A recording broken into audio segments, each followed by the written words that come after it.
पर मुख्यमंत्री ने योग महोत्सव कार्यक्रम को संबोधित किया है। जी हां, मुख्यमंत्री ने योग महोत्सव कार्यक्रम को संबोधित किया है। योग को जीवन का अंग बनाने की दिशा में काम करें, लोगों से आग्रह किया गया है। केंद्रीय वन पर्यावरण मंत्री भूपेंद्र यादव भी इस दौरान मौजूद रहे। सिक्किम के सीएम प्रेम सिंह तमांग ने भी शिरकत की है। तो स्वामी चिदानंद सरस्वती भी योग महोत्सव में शामिल हुए। मुख्यमंत्री ने योग महोत्सव कार्यक्रम को संबोधित करते हुए योग के महत्व को बताया। आज के इस बदलते दौर में योग की कितनी महत्वता है इसको भी बताया। और इस खास महोत्सव में केंद्रीय वन पर्यावरण मंत्री भूपेंद्र यादव भी मौजूद रहे।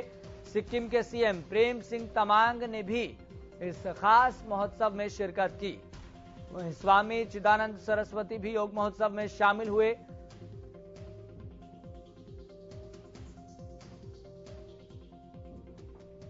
बहुत बहुत बधाई भी देता हूं। हम जानते हैं कि योग विद्या ये हजारों वर्ष पुरानी है। हमारे ऋषियों ने, मुनियों ने इसको किस प्रकार से विकसित किया और कैसे एक स्वस्थ शरीर के साथ साथ एक निरोगी काया, एक अविचल मन, एक स्थिर बुद्धि के शरीर को किस प्रकार से साधना ये आवश्यक है। ये एक मूल मंत्र योग को हमने अपनाया अपने जीवन में। कालांतर में धीरे धीरे योग विद्या ऐसा लगता है कि योगासन एक आश्रम का स्थान बन के रह गया, एक चारदीवारी के अंदर होने वाला कार्यक्रम हो गया। लेकिन योग को सार्वजनिक कैसे बनाया जाए, इसके लिए अगर मैं सबसे अधिक श्रेय देता हूं इसमें, तो अपने देश के माननीय प्रधानमंत्री श्री नरेंद्र मोदी जी ने, जिन्होंने यूएनओ में 170 देशों में इस प्रकार का प्रस्ताव पारित कराया यूनानिमसली कि 21 जून को विश्व भर में योग दिवस मनाया जाएगा। यानी एक वो नरेंद्र थे जिन्होंने शिकागो में अपने देश की संस्कृति के बारे में मात्र 2 शब्द बोल करके और एक बहुत बड़ा ज्ञान दिया था। मिनटों तक तालियां बजती रही जब उन्होंने कहा कि my dear American brothers and sisters. मात्र 2 शब्द थे, लेकिन विश्व में एक उस प्रकार का ज्ञान, उस प्रकार के संस्कार ये उन्होंने दिए। बाद में स्वामी विवेकानंद के नाम से हमको जो जानते हैं। और एक ये नरेंद्र मोदी ने अपने देश की एक विधा, एक ऐसा विज्ञान जो दुनिया के सामने प्रस्तुत किया, वास्तव में ही वो आभार के पात्र हैं। हम लोग जानते हैं कि योग समत्व योग उच्यते, अर्थात सुख दुख में, लाभ हानि में, सफलता असफलता आदि जो द्वंद्व चलते हैं मन में, उनमें हमारा कैसे संतुलन बैठा रहे। तो इस प्रकार से योग के बारे में हमारा शरीर, मन, आत्मा, बुद्धि ये सबको जोड़ता है, इसीलिए इसका नाम योग है। योग माने जोड़ यानी हमारे शरीर की जो क्रियाएं प्रतिक्रियाएं होती हैं वो जिस जिस भाग से होती हैं उन सबको जोड़ने का काम ये योग करता है। योग से जैसा मैंने बताया कि सबसे बड़ा सुख निरोगी काया, अविचल मन, स्थिर बुद्धि। अब देखा जाए तो इन सब कामों के लिए अलग अलग से भी क्रियाएं हैं। निरोगी काया हम आयुर्वेद के साथ भी जोड़ सकते हैं। हम अपनी बुद्धि को तेज करने के लिए, स्थिर करने के लिए ज्ञान विज्ञान का भी सहारा ले सकते हैं। अविचल मन के लिए हम साधना करते हैं। लेकिन ऐसी विद्या जिसे सब ये मिलकर के ठीक हो जाए, ये है योग। और योग की जब से इस प्रकार का प्रचार प्रसार देखने को मिला है, लोगों ने इसने अपने जीवन का अंग बना लिया है। मोदी जी को तो श्रेय है ही है। एक नाम मैं अवश्य जरूर लेना चाहूंगा कि जिस प्रकार से हमारे परमार्थ अपने स्वामी बाबा रामदेव जी ने उसको घरों की चारदीवारी से निकाल करके बाहर मैदानों में ले आए, उनको भी इसका श्रेय जाता है। तो इस प्रकार से योग हमारे जीवन का कैसे अंग बन जाए, तो इसके लिए हम सब लोग प्रयत्न करते हैं। योग तो एक स्थान है ही है अपना। योग के अलावा प्राचीन काल की जो अपनाई जाने वाली पद्धतियां, जैसा मानो हमारा खान पान, ये कैसे शुद्ध हो, हमारी जो चिकित्सा पद्धति आयुर्वेद, इसको हम प्राय भूल गए। पर्यावरण की वो बातें जो हमारे जीवन के अंदर यानी अंगीकार की हुई थी हमने, हम प्रकृति की पूजा करते हैं, प्रकृति की पूजा हमने छोड़ दी और बल्कि एक प्रकार से प्रदूषण फैलाने का जो जितने ढंग हो सकते हैं वो मनुष्य ने सारे अपनाए। यानी प्रदूषण को लाने में मनुष्य का ही अपना योगदान है। अगर हम उस प्रकृति से प्रेम करते तो इन सब चीजों को अपनाते तो हमारे लिए एक प्रकार का जीवन की सुंदरता जो पहले बनी हुई थी, एक सुखी मानव का जो एक कल्पना, वो आज भी बनी रहती। लेकिन अभी भी कुछ बिगड़ा नहीं है। हम लोगों को उन चीजों को वापस लाना होगा। चिकित्सा पद्धति में एलोपैथी एक शॉर्टकट रास्ता अपनाया है समाज ने कि जल्दी उसका आराम मिलता है, शल्य चिकित्सा हो जाती है। लेकिन अगर हम प्राचीन पद्धति पर जाएंगे, यानी आयुष पद्धति पर, यानी रोगी का इलाज कैसे हो, ये तो हमें एलोपैथी बता सकती है, ये ज्ञान विज्ञान बता सकता है। लेकिन व्यक्ति रोगी हो ही ना, बीमार हो ही ना, इसका भी तो कोई रास्ता है। वो रास्ता है योग, वो रास्ता आयुर्वेद। इसको अगर अपनाएंगे तो आज के समय में हमारी सरकारों का बजट ये चिकित्सा के कारण से बिगड़ा हुआ है, मेडिकल एजुकेशन के कारण से बिगड़ा हुआ है।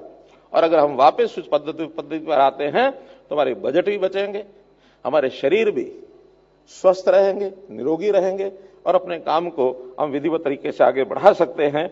हमने हरियाणा में इस प्रकार के कई काम करने शुरू कर दिए हैं। कुरुक्षेत्र के अंदर एक लगभग 100 एकड़ एरिया में आयुष विश्वविद्यालय, इसकी हमने स्थापना की है।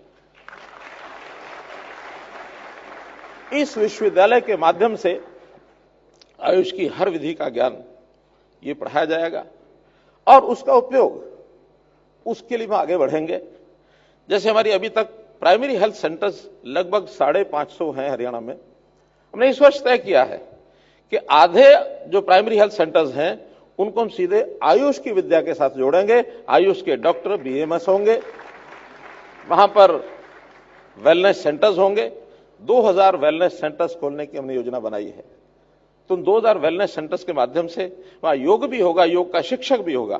अभी 1000 शिक्षकों के भर्ती का कार्यक्रम हमने शुरू कर दिया है। बैठे हमारे डॉक्टर जयदेव आर्य जी, तो इन्होंने इस सारे विषय में प्रयत्न किया है। गांव-गांव में आह्वान किया है कि 2 एकड़ जमीन योग और व्यायामशाला, योग का भी एक शेड होगा, व्यायाम करने के लिए भी स्थान होगा, ताकि शरीर बलशाली खेल के माध्यम से, स्पोर्ट्स के माध्यम से भी बने। आप जानते हैं स्पोर्ट्स का जब नाम आता है तो हरियाणा एकदम सबके सामने आ जाता है। हरियाणा में हमने जितने प्रकार के अभी ओलंपिक्स, पैरालंपिक्स, अन्य खेल हुए, उन सब में 35 to 40% जो अवार्ड्स हैं, देश भर के सारे अवार्ड्स केवल एक प्रांत हरियाणा के आते हैं। तो ये सब चीजें मैं इसलिए याद करा रहा हूं कि आखिर हमारे, मैं मुख्यमंत्री सिक्किम को भी बधाई देना चाहूंगा कि इन्होंने शरीर को ठीक करने के लिए जो आज जहरीला अनाज हम खाते हैं उससे दूर हटने के लिए, और इन्होंने प्राकृतिक खेती, ऑर्गेनिक खेती के ऊपर आ गए हैं।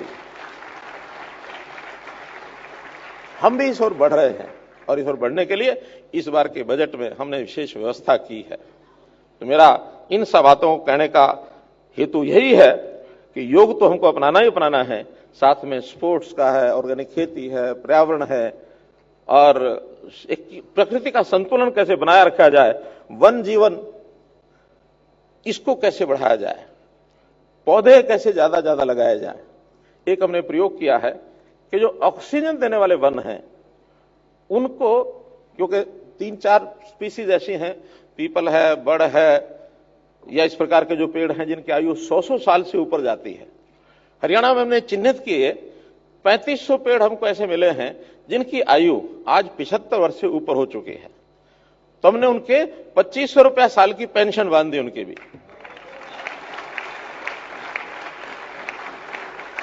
कि जो उस पेड़ की देखरेख करेगा, देखरेख कर ही रहे हैं, या तो परिवार किसी आंगन में है, या कोई सामाजिक संस्थाएं करती हैं, पंचायत करती हैं, तो जो भी उसका देखरेख करने वाला, देखभाल करने वाला है, संस्था या व्यक्ति, उसको हम साल का 2500 रुपया देते हैं ताकि वहां कुछ साफ सफाई करें, वहां कुछ पानी की व्यवस्था ठीक हो जाए, लोगों के बैठने की छाया है, लोगों को बैठने की व्यवस्था बन जाए और उसको कोई हानि ना पहुंचाए पेड़ को। तो ऐसे उन पेड़ों की पूजा करने के लिए हमने उसको कहा है प्राणवायु देवता। उस वृक्ष का नाम रखा प्राणवायु देवता।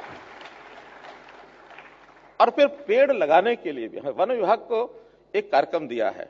अभी तक एक बहुत बड़ा एक विषय जो ध्यान में आया, वन विभाग हर वर्ष 2 करोड़ 3 करोड़ पेड़ लगाता है हरियाणा में। मैंने कहा भी अगर 10 वर्ष 15 वर्ष का अगर सारा हिसाब किताब लगा लिया जाए तो जमीन पर पैर रखने की जगह नहीं मिलेगी, इतने पेड़ हो जाएंगे। 50 करोड़ पेड़ अगर अपने हरियाणा में हो जाए तो जगह ना मिले। कहते जी सर्वाइवल रेट बहुत कम है। कितना है? 5 से 7% है, बाकी सब मर जाते हैं। मैंने कहा मर जाते हैं, लगाए ही नहीं जाते और खातों में लिखा जाता है। तो इस बार से हमने शुरू किया है कि पेड़ों का सेंसस करेंगे, पेड़ों की गणना करेंगे, जीपीएस सिस्टम से करेंगे कि हर पेड़ के पास जाकर के फोटो खींचो, फोटो खींच करके और जीपीएस सिस्टम के माध्यम से हमारे पे भेज दो, तब हम मानेंगे पेड़ लगा हुआ है। 3 साल तक उसकी मॉनिटरिंग करेंगे। बच्चों को कहा है कि आप एक पेड़ को पालो, हर 6 महीने में 50 रुपए आपके खाते में भेज देंगे। तो 3 साल तक उसकी सुरक्षा एक बालक करेगा। उसको खेल खेल में काम मिल गया, हमको पेड़ की सुरक्षा 3 साल में पौधा जो है पेड़ बनने की ओर आगे बढ़ जाएगा। तो मेरा कहना है कि हम सरकार के नाते विद्या कैसी है, इसको बढ़ाना कैसे है, इसके क्या क्या आयाम हैं, क्या क्या लाभ हैं, संत सन्यासी स्वामी चिदानंद जी ये जाने, बाबा रामदेव जी जाने, लेकिन हमारे जिम्मे ये काम लगा दे कि इसकी कैसे इसको आगे बढ़ाना है, इसमें किस प्रकार से प्रशासनिक स्तर पर क्या हम कर सकते हैं वो हमारे जिम्मे लगाएं। हम उसको आगे बढ़ाएंगे, खूब आगे बढ़ाएंगे। हमने हरियाणा में सबसे पहले देश में योग आयोग ये बनाया है और इस योग आयोग के हमारे चेयरमैन हैं श्री